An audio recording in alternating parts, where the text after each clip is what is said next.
بسم الله الرحمن الرحيم، مساكم الله بالخير وحياكم الله. شرفتونا اليوم. يمكن بعض الاخوان الحضور جايين، بس بدنا نبلش بالوقت وياكم. مشكورين على الجايه والالتزام بالوقت. موضوعنا اليوم راح يكون ان شاء الله مؤشرات الانذار المبكر مرتبطه بانشطه الاوراق الماليه. الدكتور محمود بشهري مدير اداره دراسات في هيئه اسواق المال تفضل علينا اليوم بشرح مفصل عن مؤشرات الانذار المبكر. وتوقع ان شاء الله انه يكون الحديث شيق والاستفساراتكم والنقاش وياكم ان شاء الله. اليوم ثاني ورش العمل من بلشنا بدايه السنه، وراح تكون اخر ورشه ان شاء الله قبل موسم الاعياد. بدايه الشهر الجاي ان شاء الله راح نعلن عن ورش العمل القادمه، وراح يكون عندنا تنوع في مخاطبه مختلف شرائح المجتمع بدايه بهالسنه ان شاء الله، بمواضيع مختلفه، بلوكيشنز مختلفه. يمكن في الجامعات راح يكون عندنا بعض الورش تقام في الهيئه ان شاء الله، بالاضافه الى اللي تعودنا عليه من خلال القاعه هنا في سوق الكويت للاوراق الماليه. دكتور محمود، خلي الجماعه وياك بالبرزنتيشن وناخذ اسئلتكم واستفساراتكم ان شاء الله بعد الشرح. يلا توكل على الله. السلام عليكم جميعا. اليوم ان شاء الله راح نتكلم بورشه العمل على المؤشرات الاقتصاديه والماليه المؤثره على نشاط الكويت للاوراق الماليه، وهذه تعرف بالعموم بمؤشرات الانذار المبكر. هذه المؤشرات هي مؤشرات استرشاديه تقدميه تعطي الانطباع العام بمدى الانتعاش والركود في نشاط الكويت في نشاط الاوراق الماليه. طبعا نخلي المسؤوليه اول شيء، لا تمثل هذه الدراسه باي حال من الاحوال راي القائمين على هيئه اسواق المال، كما ان الهيئه لن تتحمل اي تبعات قانونيه نتيجه الاستناد اليها من قبل كافه المطلعين، مع الاشاره ان ما يتضمن هذا التقرير من بيانات قد تم الحصول عليها من المواقع الرسميه للاداره المركزيه للاحصاء وبنك الكويت المركزي وبورصه الكويت للاوراق الماليه. فهني اخلينا المسؤوليه، فالبيانات هي في العموم موجوده ومنشوره. حنا آلية الربط البيانات مع بعضها البعض كانت هي الفيصل والأمر المهم. طبعا تهدف هذه الورشة إلى عرض شامل لأهم المتغيرات الاقتصادية والمالية المؤثرة على نشاط الأوراق المالية في دولة الكويت، أو ما يعرف بمؤشرات الإنذار المبكر. الورشة محاورها راح تكون أهمية وجود مؤشرات الإنذار المبكر، بعدها راح نتطرق إلى المؤشرات المرتبطة بالاقتصاد الكلي، ومن ثم ندخل بالمؤشرات المرتبطة بالمراكز المالية المجمعة للشركات المدرجة في بورصة الكويت للأوراق المالية. بعدها راح نتطرق إلى المؤشرات المرتبطة بنشاط بورصة الكويت للأوراق المالية. وأخيرا ودنا يكون عندنا مؤشر قياسي عام اللي يسهل على المطلع متابعته بصفة دورية. طبعا أهمية وجود مؤشرات الإنذار المبكر. تعتبر مؤشرات الإنذار المبكر ذات أهمية بالغة بالنسبة لمتخذي القرار ورجال الأعمال والمستثمرين. النقطة الأولى، تساعد هذه المؤشرات على فهم وتقييم الوضع العام لنشاط الأوراق المالية والتوجهات المستقبلية له ما بين الانتعاش والركود. شنو قصدنا بنشاط الأوراق المالية؟ هل هو قيم التداول؟ هل هي ارتفاع المؤشرات؟ هل هو ارتفاع الأسعار وما شابه ذلك؟ لا، حنا حصرناها بتعريف محدد اللي هو حجم الاستثمارات المالية الجديدة الداخلة إلى أسواق المال أو الخارجة منه. فإذا كان عندي انتعاش في نشاط الأوراق المالية، أتوقع أن حجم الاستثمارات أو حجم الأموال الداخلة إلى أسواق المال راح يتعاظم جدا، وهذا بدوره راح ينعكس بصورة إيجابية على إيش؟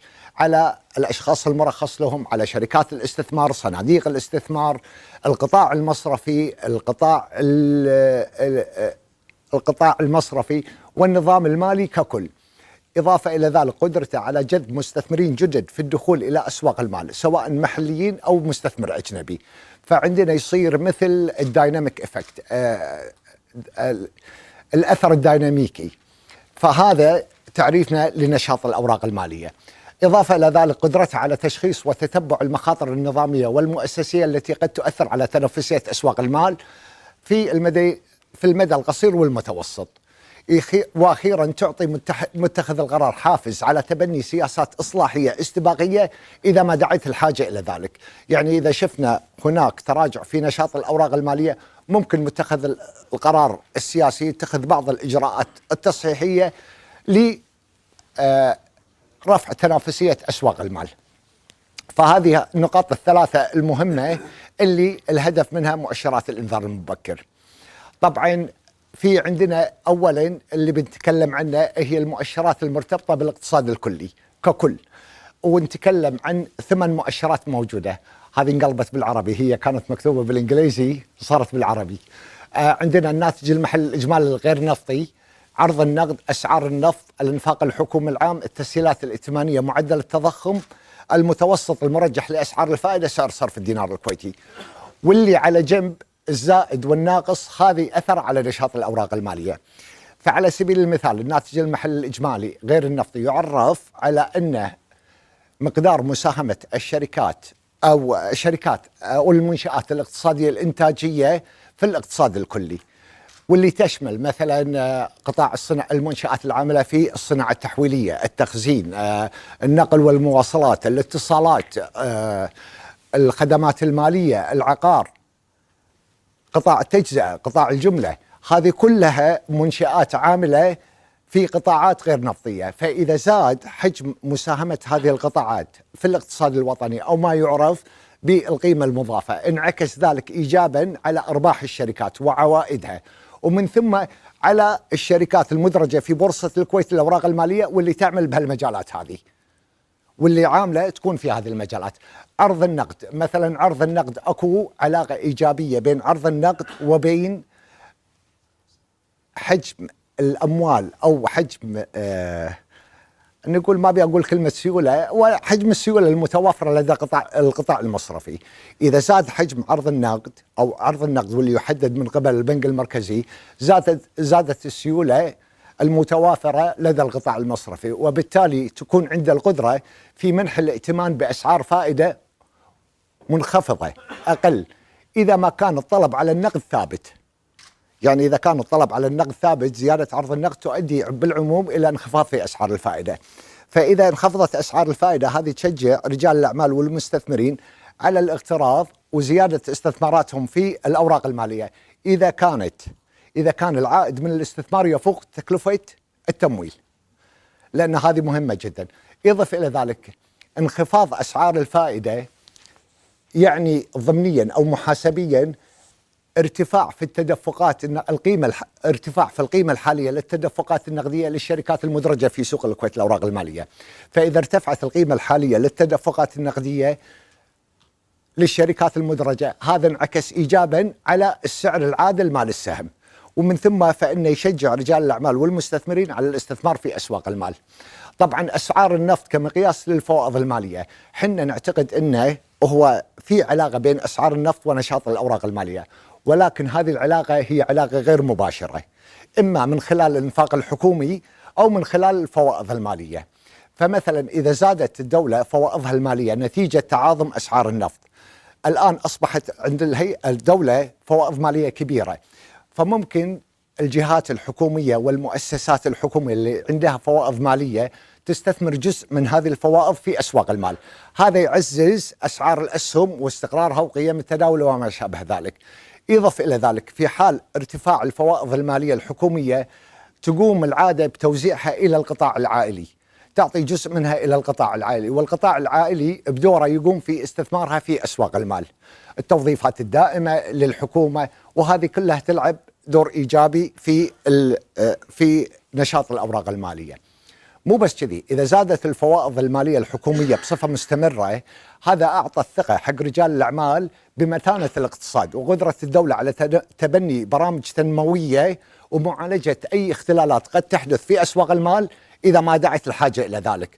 صارت ظروف معينة بالاقتصاد غيره، أزمة مالية، عندها القدرة أن تعالجها نتيجة الفوائض المالية.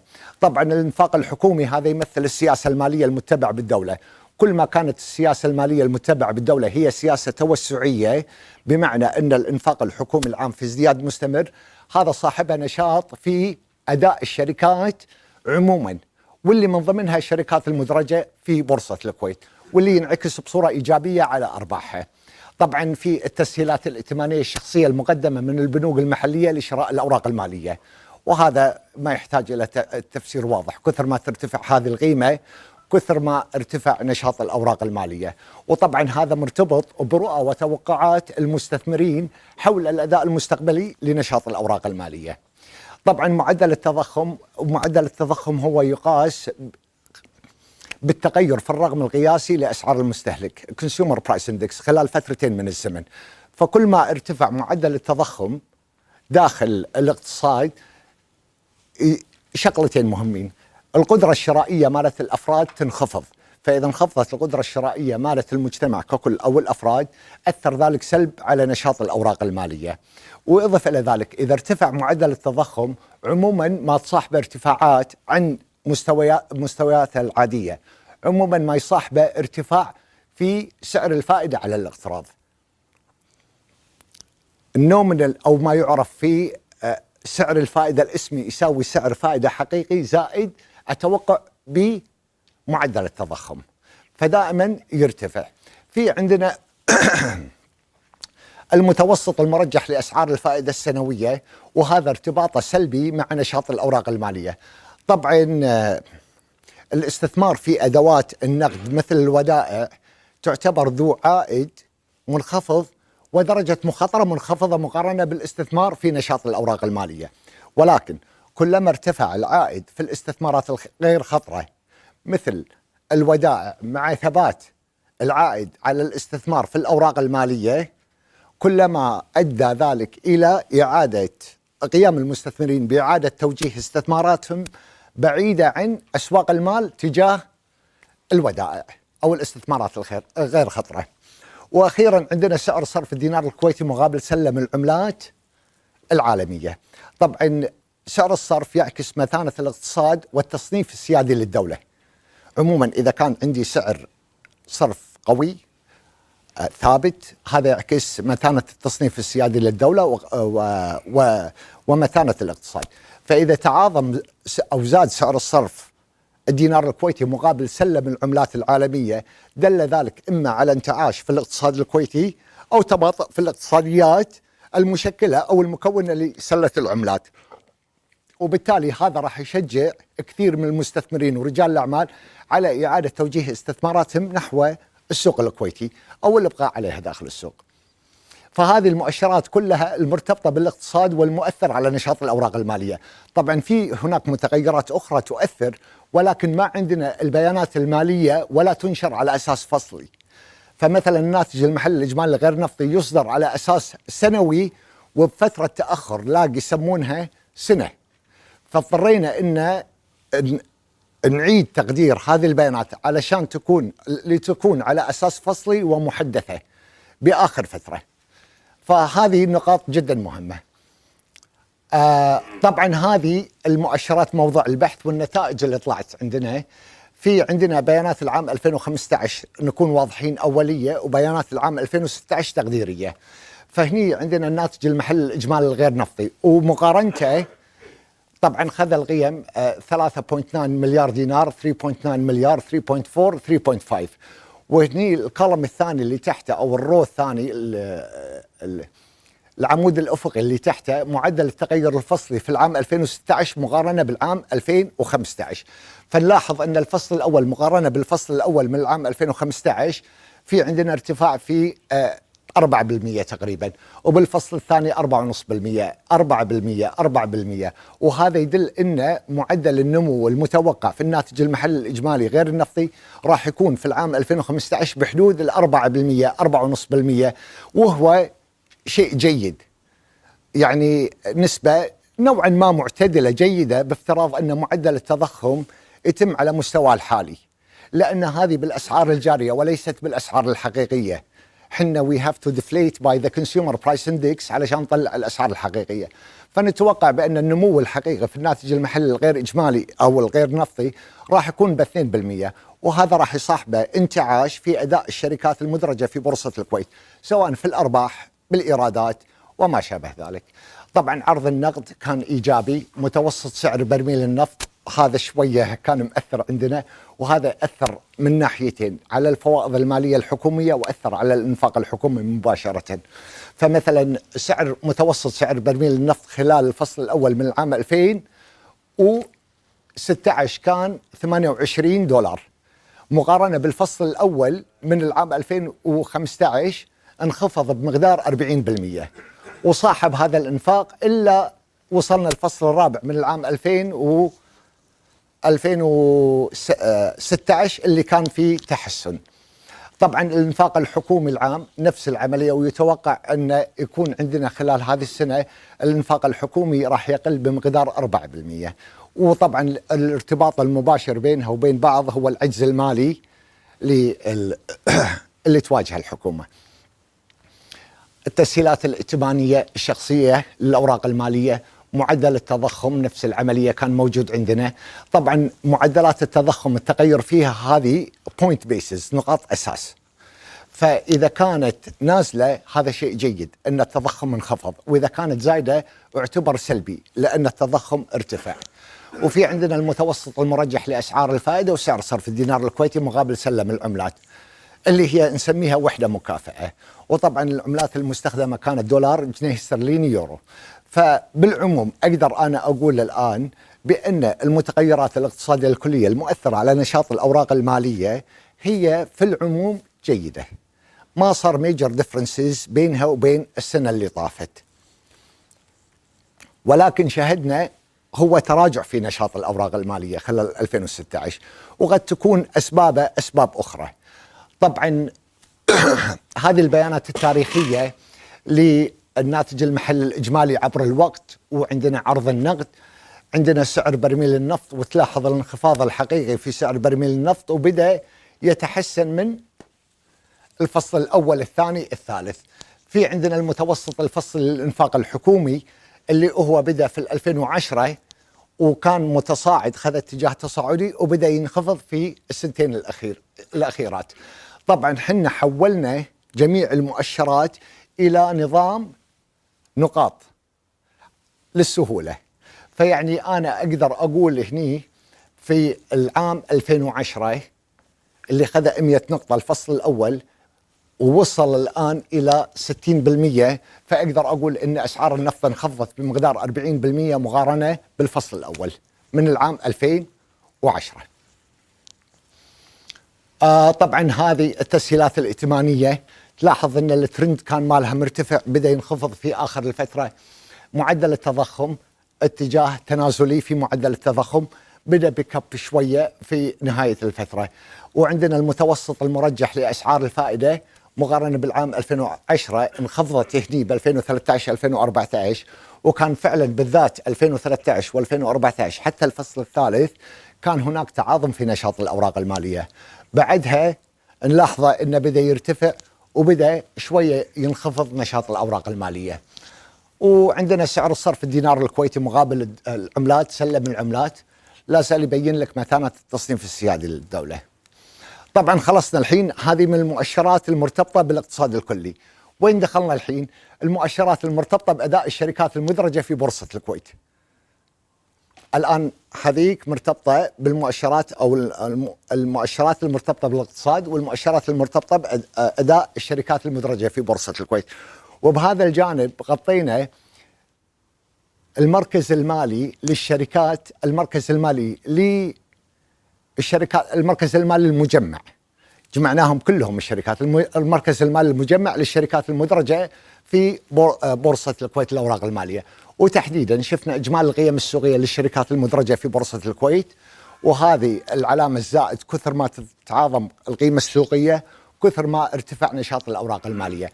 إجمالي الموجودات الشركات واللي تمثل كافة الأصول بما في ذلك الاستثمارات والنقد لدى البنوك والأصول الغير ملموسة، العلامة التجارية وشهرة الشهرة والعلامة التجارية. عندنا إجمالي حقوق المساهمين وهي حقوق الملكية، واللي يمثل الفرق بين إجمالي الموجودات ناقصا إجمالي المطلوبات، وهو فعليا يمثل إجمالي رؤوس الأموال بالإضافة إلى الأرباح المحتجزة والاحتياطيات لدى الشركات، وهذا يطلق عليه بالقيمة الدفترية للشركة أو للشركات، إجمالي الشركات. عندنا إجمالي الإيرادات اللي حققتها الشركات خلال الفترات السابقة، صافي الأرباح، وهني القصد إجمالي الإيرادات التشغيلية، وبعدين طلعنا مؤشر القيمة السوقية إلى القيمة الدفترية، ومؤشر العائد على حقوق المساهمين. الأولى كلها معروفة، يمكن مؤشر القيمة السوقية إلى القيمة الدفترية. هذا المفروض مؤشر القيمة السوقية إلى القيمة الدفترية ويقاس بإجمالي القيم السوقية مقسوم على إجمالي حقوق المساهمين. هذا المفروض تكون قيمته أكثر من 1 ويتعاظم عبر الوقت. إذا نزل عن 1 دل ذلك بأن بعض الشركات المدرجة في سوق الكويت أو في بورصة الكويت للأوراق المالية من المتوقع أن يكون أدائها المستقبلي ما هو ممتاز من وجهة نظر المستثمرين. إضف إلى ذلك مخاطر الاستثمار فيها قد تكون مرتفعة من وجهة نظر المستثمرين، مو حنا المستثمر هذا اللي حددها. وبعدين مؤشر العائد على حقوق المساهمين اللي هي صافي الأرباح مقسومة على إجمالي حقوق الملكية. كثر ما ترتفع هذه القيمة كثر ما شجع الناس على الدخول في استثمارات طويلة الأجل داخل أسواق المال. إذا أنا أستثمر في شركة معينة تعطيني 5% 6% وقاعدة تتعاظم عبر الوقت، أفضل من ما أستثمرها في وديعة تعطيني 1.5%. طبعا هذه القيم اللي موجودة عندنا، إجمالي القيم السوقية للشركات كانت كلها مقارنة مقارنة بالعام 2015. الفصل مقارنة بالفصل نظير من عام 2015 كلها متناسلة، على العلم بأن إجمالي موجودات الشركات كانت ترتفع بصفة ممتازة. يعني أنا أتوقع خلال العام 2016 إجمالي موجودات الشركات ارتفعت في حدود 2% إلى 3%. يا أخوان، بيانات الفصل الرابع تقديرية بناء على عينة من الشركات، هذه ما هي بيانات مطلقة وأخلينا مسؤوليتنا بالأول، فللعلم بس هي بيانات تقديرية. عندنا إجمالي المطلوبات وبرضو قاعدة ترتفع مقارنة بالعام 2015، فالموجودات قاعدة تزيد بحدود 2% والمطلوبات قاعدة تزيد تقريبا بنفس النسبة. هو يفضل أن نشوف إجمالي الموجودات تزيد ب5% 6% وإجمالي المطلوبات تزيد مثلا ب1.5% 2%، فهني ممكن يكون له ارتباط وانتعاش أفضل في نشاط الأوراق المالية. إجمالي حقوق المساهمين طبعا كان في انخفاض مقارنة بالسنوات السابقة، عدا الفصل الرابع من العام 2016 اللي صار فيه بداية التحسن. الإيرادات، وهذه الإيرادات التراكمية، يعني ما هي إيرادات الفصل؟ إيرادات الفصل الأول، إيرادات ال6 أشهر، إيرادات ال9 أشهر، إيرادات ال12 سنة. فتقريبا في تحسن مقارنة بالإيرادات والأرباح مقارنة بالعام 2015 وخصوصا الفصل الرابع. اللي شد انتباهي أكثرهم اللي هو الرقم 7 مؤشر القيمة السوقية إلى القيمة الدفترية. هذه كانت 1.1 بالعام 2015 1.2 وهلم جرة، بدأت تنخفض خلال العام 2016. فبالتالي وجهة نظر المستثمرين حول الأداء المستقبلي للشركات المدرجة في العام 2016 عندما اتخذوا قراراتهم الاستثمارية في العام 2015 أن يكون هناك تراجع أو تباطؤ في أداء الشركات، فهذا أثر سلب على القيمة السوقية إلى إجمالي القيمة الدفترية. المفروض هذا وايد يكون أكثر من 1 وينمو بمعدلات تصاعدية بمرور الوقت. ومؤشر العائد على حقوق المساهمين اللي يهمنا هو آخر واحد، طبعا انخفض ب10 نقاط أساس. هذا إجمالي الأرباح التراكمية، يعني العائد اللي أعطتها الشركات ككل عملناها معاملة واحدة في حدود 5%، 5% which is ممتاز أكثر. وهذه عندي التغيرات اللي في إجمالي القيم السوقية للشركات، إجمالي الموجودات، إجمالي المطلوبات. إجمالي الموجودات تشوفها قاعدة تزيد بس بمعدلات متناقصة عبر الوقت، في حين إجمالي المطلوبات قاعدة تزيد عبر الوقت ولكن بمعدلات تصاعدية أكثر، وهذا شوية يخوف. هالجراف في عندنا إجمالي حقوق المساهمين يصير عندي تذبذب خلال السنة أو خلال السنتين fluctuate over time، ولكن الاتجاه العام مالها تصاعدي، وهذا المهم فيها.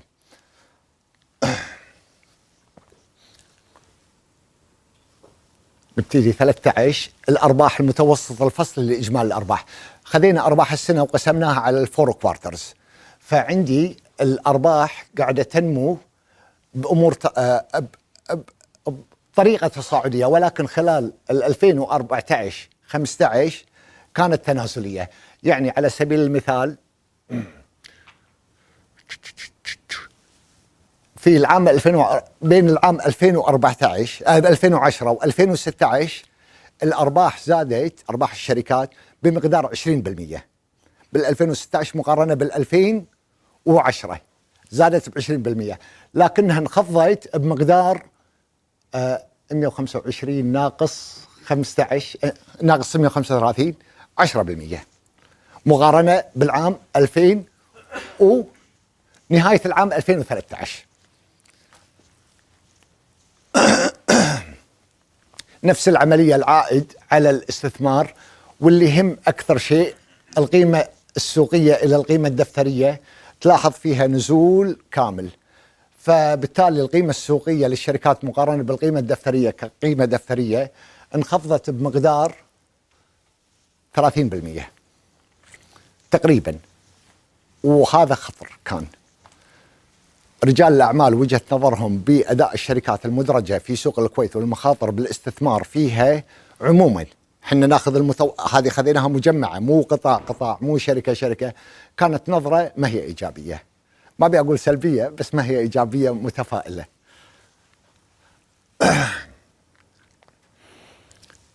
خلصنا الآن، سوينا إيش؟ المؤشرات المرتبطة بالاقتصاد الكلي، المؤشرات المرتبطة بأداء الشركات المدرجة في بورصة الكويت الأوراق المالية.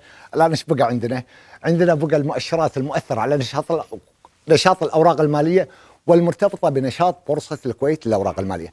لاحظوا يا شباب شابات أخوان، شنو عرفنا نشاط الأوراق المالية؟ هو حجم الأموال الجديدة أو الاستثمارات الداخلة إلى نشاط الأوراق المالية. فإذا كان حجم الأموال بتزايد هذا راح يؤدي إلى انتعاش في كل هذه المتغيرات، وإذا كان في تزايد راح ينعكس بدوره إيجابي على الأشخاص المرخص لهم، شركات الاستثمار، صناديق الاستثمار، عمليات الاندماج، عمليات الاستحواذ وما شابه ذلك كله كامل، وصولا إلى النظام المالي ككل.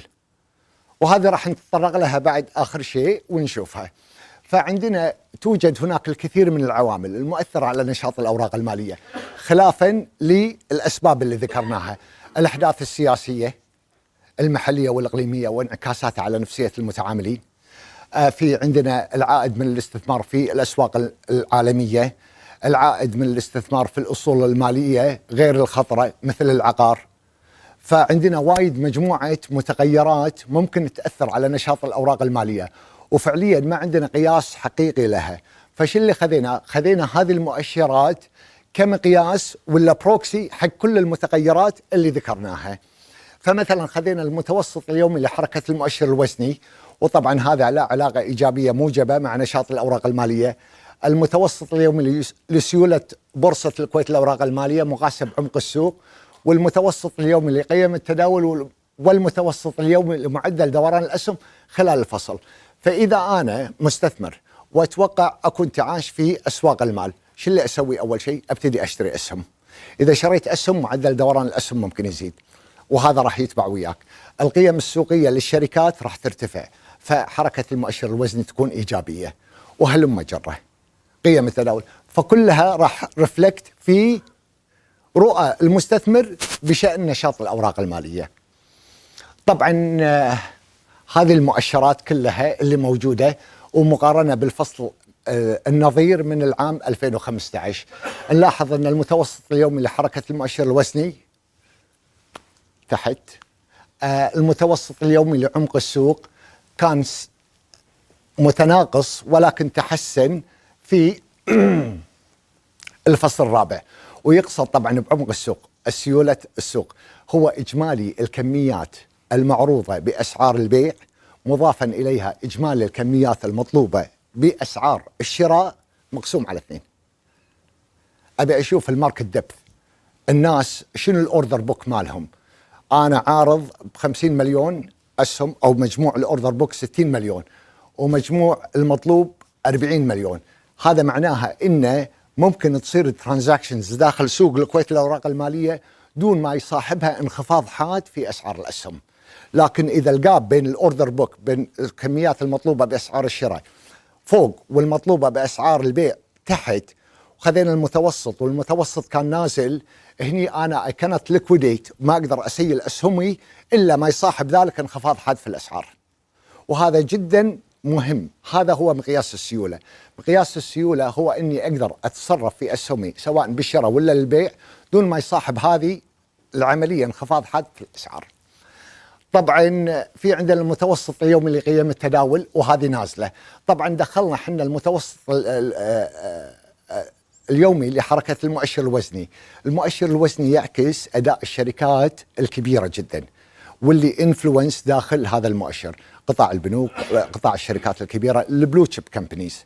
في حين قيم التداول تعكس مو بس أداء الشركات الكبيرة، برضو تعكس أداء الشركات الصغيرة والمتوسطة واللي ما يكون أثرها واضح في المؤشر الوزني. فممكن قيم التداول تكون مرتفعة والنتيجة لارتفاع الصفقات المنفذة على الشركات الصغيرة والمتوسطة، في حين ممكن هذا يكون مرتفع وممكن نشوف المؤشر الوزني نازل. فهذه جدا نقطة خذيناها في الاعتبار. والأخير هو متوسط اليومي لمعدل دوران الأسهم، وأكو عدة طرق لقياسه. حنا خذينا أسهلها اللي هو إجمالي قيم إجمالي الكميات المتداولة مقسوما على إجمالي عدد الأسهم القائمة في لحظة زمنية معينة واللي هي خلال الفصل، المتوسط اليومي لها. وطبعا للأسف مؤشرات السوق كانت كلها في العام 2016 نازلة عدا هذه، عدا الفصل الرابع اللي بدأ فيه تحسن. إذا أنت تشوف مؤشرات سوق الكويت الأوراق المالية في انخفاض مستمر، شنو الانطباع مالك؟ أوخر عن السوق. إذا شفت قيم أوخر عن السوق، أوخر عن السوق، حتى لو تكون المتغيرات الاقتصادية جيدة، حتى لو يكون أداء الشركات جيد، خلص أبتعد وأعيد توجيه استثماراتي نحو إما الأصول الغير خطرة أو العقار مثلا أو ما شابه ذلك. طبعا هذا من 2010 ل 2016 هذا المتوسط اليومي لحركة المؤشر الوزني خلال هذه الفترة. ونلاحظ أنه 2014 للفصل الثالث كانت هاي، بعدها انخفضت. وهني رؤى رجال الأعمال بالأداء المستقبلي للشركات أو المتغيرات الاقتصادية اللي هي مثلا كان التأثير المباشر مالها أسعار النفط انخفاضها، وبدأ انخفاض المؤشر الوزني. في عندنا المتوسط اليومي لقيم التداول بانخفاض مستمر كان خلال الفترة. عندنا متوسط معدل دوران السهم خلال الفصل بانخفاض الاتجاه العام لها. وعندنا المتوسط اليومي لعمق السوق، للأسف ما عندنا هذه البيانات فما حبيت أسوي لها تقدير وألف لكم شيء، بس حطينا آخر السنتين. لاحظ عمق السوق بدأ ينخفض ولكن بدأ يتحسن. كل المؤشرات تشير إلى أكو تحسن خلال الفصل الرابع من العام 2016، وهذا ما شاهدناه immediately بالفصل الأول من العام 2017. هذه بالضبط أهمية المؤشرات والحين اللي بتطرق لها. الآن أنا عندي مؤشرات مرتبطة بالاقتصاد، عندي مؤشرات مرتبطة بأداء الشركات، عندي مؤشرات مرتبطة بنشاط سوق الكويت الأوراق المالية، وهذه 20 مؤشر شو اللي ألحقه؟ شو اللي ألحقه منهم؟ فهني كيف لنا أن نتتبع 20 مؤشرا؟ هني تم استحداث مؤشر قياسي عام يبين محصلة التغيرات في قيم المؤشرات المؤثرة على نشاط الأوراق المالية. سوينا 3 مؤشرات فرعية، مؤشر فرعي مرتبط بالمتغيرات المرتبطة بالاقتصاد، مؤشر فرعي مرتبط بالتغيرات في أداء الشركات، مؤشر فرعي مرتبط بأداء أو بنشاط سوق الكويت الأوراق المالية. بعد ذلك طلعت عندنا 3 مؤشرات تم ربطهم بمؤشر واحد اللي أطلق عليه المؤشر القياسي العام. طبعا شنو أهمية المؤشر القياسي العام؟ يستفاد من المؤشر القياسي العام بأنه يبين حالة الانتعاش والركود في نشاط الأوراق المالية. فعلى سبيل المثال إذا شفت أن المؤشر القياسي العام ارتفع خلال فصلين 3 فصول متتالية، دل ذلك على انتعاش في أسواق المال خلال الفترات اللاحقة. وهذا فعلا الديفينيشن اللي مو بس مؤشرات الإنذار المبكر، حتى الليدنج ايكونوميك انديكيتورز. يعني لما أنا أبي أقول هل الاقتصاد الكويتي في انتعاش أو في ركود، أشوف الناتج المحلي الإجمالي. إذا كان الناتج المحلي الإجمالي ارتفع خلال 3 فصول متتالية، دل ذلك على انتعاش داخل الاقتصاد. وإذا انخفض خلال 3 فصول متتالية، دل ذلك على ركود في الاقتصاد ككل. وطبعا هذه عندنا المؤشر القياسي العام لكافة الشركات، لكافة المؤشرات المؤثرة على نشاط الكويت الأوراق المالية. وتلاحظ أن 2010 2011 فعلا كان أكو انخفاض في العائد من الاستثمار، مخاطر الاستثمار في سوق الكويت الأوراق المالية، وكانت جدا عفوا انخفاض في العائد وارتفاع في المخاطر، وهذه قسناها. 2012 13 كان هناك فعلا تحسن في نشاط الأوراق المالية، بعدها انخفض. ونفس العملية صاحبت كل المؤشرات المرتبطة بنشاط الأوراق المالية. الممتاز في هذه العملية، بس مو تبلشونا، ترى حطيت ديسكليمر أول شيء، 2016 المؤشر القياسي العام بادي في التحسن، وإن شاء الله والبيك اب، وإن شاء الله يكون البرفورمانس خلال الكوارتر الجاي 2017 وايد ممتاز. الفصل الأول، الفصل الثاني، إن شاء الله هذا اللي نتوقع، على الأقل الفصل الأول، لأنه هو مرتبط مع توزيعات الأرباح مالت الشركات. في العموم لو تتابع حركة المؤشر الوزني خلال فترات سابقة، تلقاه يمشي يمشي يمشي يمشي، من يوصل الفصل الأول الفصل الثاني يرتفع، لأن توزيعات الأرباح، بعدين يطق فلات ويمشي، يصعد وينزل. فإن شاء الله حنا نقول بأن التوقع العام بأن نشاط الأوراق المالية إن شاء الله راح يكون في انتعاش في العام 2017. بس مو تستثمرون وتخسرون فلوسكم وتبلشون، هذه عاد ما طبعا. هني العلاقة بين أسواق رأس المال والتنمية المستدامة. إيش عرفنا نشاط الأوراق المالية؟ عرفناه بحجم الأموال الجديدة الداخلة إلى أسواق المال. الأموال الجديدة الداخلة إلى أسواق المال ولها انعكاسات إيجابية على الأشخاص المرخص لهم، على نشاط الاستثمار، على نشاط المؤسسات المصرفية، وصولا إلى النظام المالي ككل. فعندنا مثلا إذا صار انتعاش في نشاط الأوراق المالية، هذا شجع المستثمرين الأفراد والاستثمار على توظيف المدخرات في أسواق المال. طبعا دخلت هذه المدخرات رؤوس أموال وتسهيلات ائتمانية، وصلت إلى المنشآت الاقتصادية، المنشآت الصغيرة، حققت أرباح، ردت إلى أسواق المال في صورة عوائد ومنح نقدية. هذه يرد استثمارها مرة أخرى، ويصير الدايناميك إفكت مال العملية نفسها. طبعا هذا بدوره راح يحفز الإنفاق الاستهلاكي والاستثماري، وهذا أحد المكونات الهامة في الناتج المحلي الإجمالي. تشجيع الاستثمار الأجنبي المباشر، تحسين بيئة الأعمال. إذا زادت نشاط الأوراق المالية ببساطة وانتعش نشاط الأوراق المالية، هذا بيأثر على مثلا شركات الوساطة المالية، أرباحها تزيد، إيرادات بورصة الكويت تزيد، شركة الكويتية للمقاصة أرباحها بتزيد، شركات الاستثمار تقوم في إنشاء صناديق استثمار وما شابه ذلك، محافظ يتم إنشائها. هذه كلها تأثر بصورة إيجابية إلى بيئة الأعمال وتحسن في بيئة الأعمال، إضافة إلى تنمية رأس المال البشري. نهاية الأمر راح يكون عندنا كنظام مالي ككل يأثر تأثير مباشر في نمو الناتج المحلي الإجمالي، وتكون عندنا إن شاء الله تنمية مستدامة. باي التنمية المستدامة وإند. وشكرا جزيلا. يعطيك العافية، ما قصرت على الشرح الوافي. إذا أحد من الأخوات والإخوان عنده أي استفسار أو مداخلة قبل النقاش، حياكم الله. تفضلوا. بعد واضحة، ما يبي لها كلها. الله يسلمك. هذه طبعا اكو مفهوم اخر، وهو المؤشرات الاسترشاديه التقدميه، وهذا الانيشيتيف اللي شغالين عليها كثير من الجهات. المؤشرات الاسترشاديه التقدميه تختلف عن مؤشرات الانذار المبكر، لانها شامله للاقتصاد ككل. وبعدين لازم بهذه المؤشرات لازم ليد النشاط الأوراق المالية مو كوانسيد ويا نشاط الأوراق المالية. مؤشرات الإنذار، مؤشرات الاسترشادية التقدمية عن الاقتصاد هذه بعضها ليد وكوانسيد ويا الدورة الاقتصادية ما بين الانتعاش والركود، ولكن هذه دائما ليد.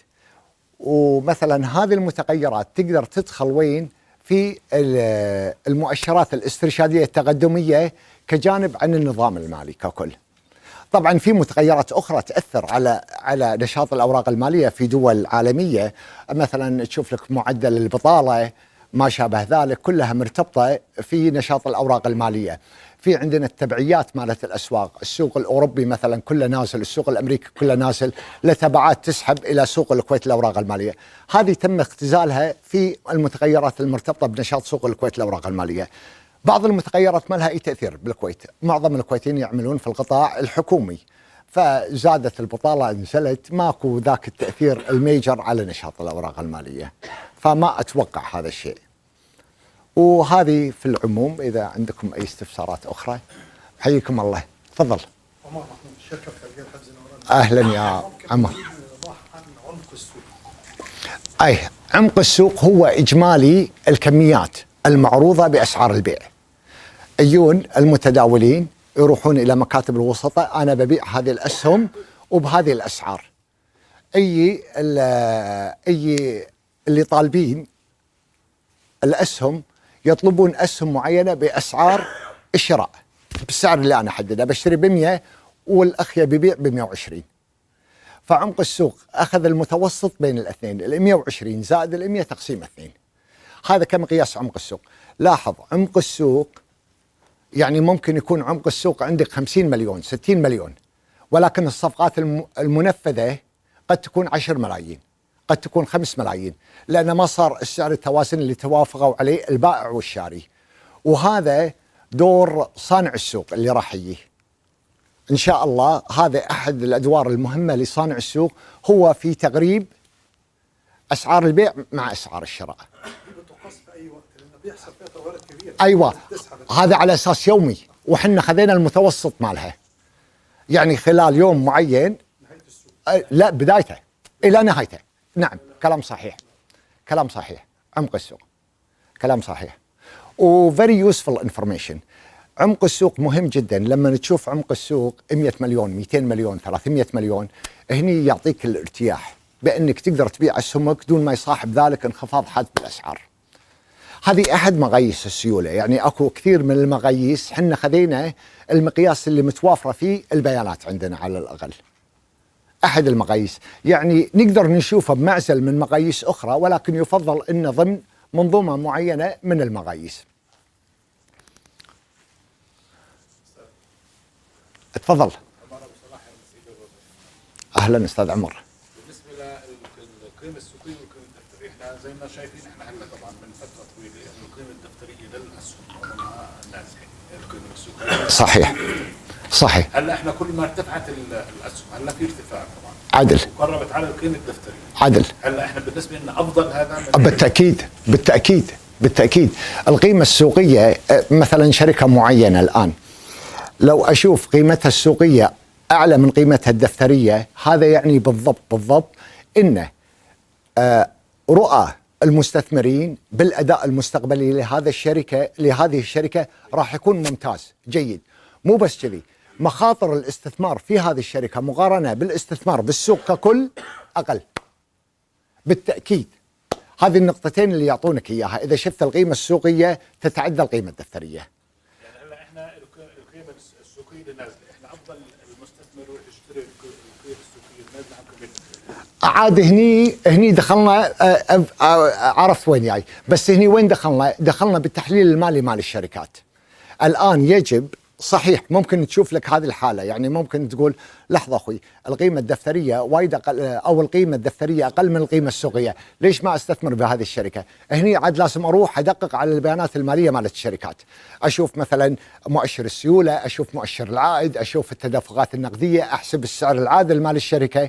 هل القيمة الدفترية أو القيمة السوقية نازلة لأسباب مرتبطة بالسوق أم هي لأسباب مرتبطة بالشركة نفسها؟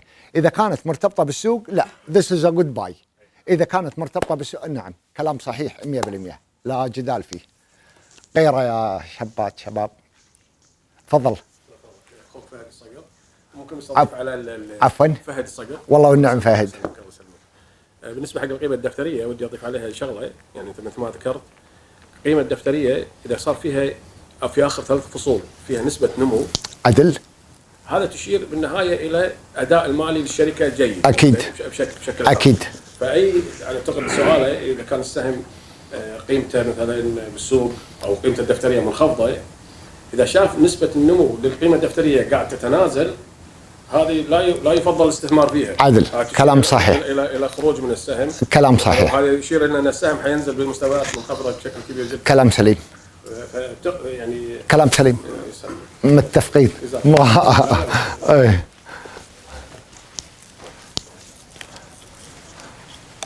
إذا ما كان في أي استفسارات ثانية، بس حبينا ننوه إن شاء الله بالفترات القادمة، أو يمكن لاحظته وحتى بالثلاث أربع شهور اللي فاتت ابتدينا نقلل بعدد الورش، ويهمنا جدا نوعية المواضيع اللي تطرح.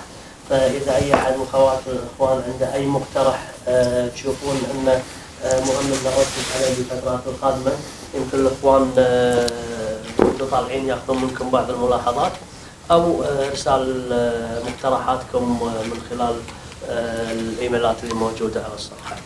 مشكورين مرة ثانية على حضوركم والتزامكم بالوقت، وإن شاء الله نشوفكم خلال الأسابيع القادمة. شكرا جزيلا. شكرا جزيلا.